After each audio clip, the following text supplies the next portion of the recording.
गुरु पौर्णिमेच्या खूप खूप शुभेच्छा. Okay, give me Aarush. Weight,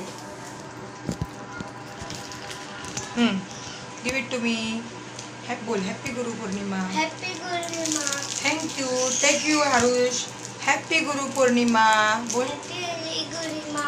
पौर्णिमा. पौर्णिमा. पोप पी पी पी. पौर्णिमा. येस. हॅलो गाईज, गुरुपौर्णिमेच्या सगळ्यांना खूप खूप शुभेच्छा. आपण बघतो इंग्लिश मिडियममध्ये सुद्धा गुरुपौर्णिमा सेलिब्रेशन केली जाते. मुलं नर्सरीचे असू दे, फर्स्ट स्टँडर्डचे असू दे, पण गुरुपौर्णिमा जसं ॲज अ टीचर डे म्हटलं की टीचरांना गिफ्ट द्यायचं असं सगळ्यांना माहिती असतं. सगळे रोज येऊन पाठवतात.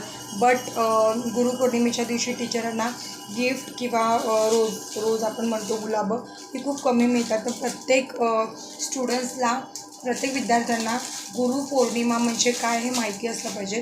गुरु याचा अर्थ काय किंवा गुरु कोण होते, ह्या सगळ्या गोष्टी घरीच पालकांनी मुलांना खरंच शिकवलं पाहिजे.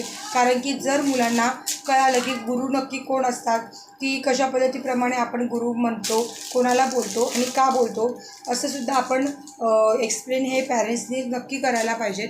आता कारण की ह्या सगळ्या मराठी जातपात असं काही नाही आहे, पण खरंच मराठी लहान मुलांनासुद्धा गुरुपौर्णिमेचा अर्थ माहिती नसतो. फक्त गुलाब घेऊन येतात, टीचरांना देतात.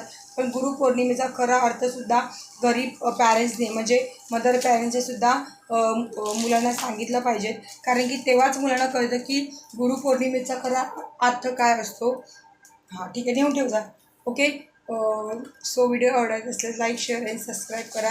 आणि गुरुपौर्णिमेच्या सगळ्यांना खूप खूप शुभेच्छा. थँक्यू.